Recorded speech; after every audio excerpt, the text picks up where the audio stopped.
ГСП онлайн. Городские новости сейчас. Среда, 11:00. Городские власти, представители Совета города и промышленных предприятий возлагают цветы в преддверии Дня Победы. Первыми они посетили гуманитарно-педагогический лицей. 13 его учеников в 40-х ушли на фронт. В знак уважения к их мужеству мемориальные доски на входе в учебное заведение, а также у знака «Вечной славы героям» в детском парке возложили гвоздики. Затем отправились к мемориалу «Вечный огонь».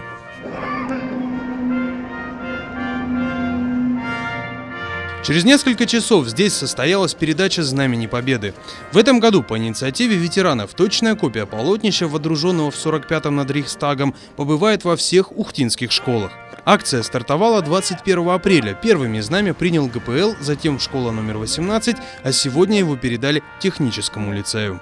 Это очень большая честь пойти впереди всей колонны, то есть это очень огромная ответственность, и, конечно же, я очень горжусь тем, что я понесу впереди всей этой колонны это знамя. Даниил станет знаменосцем. 9 мая он возглавит колонну и пронесет Знамя Победы до Вечного огня. Построение начнется с 10 часов утра, и через 30 минут начнется движение. Торжественный митинг назначен на 11 часов.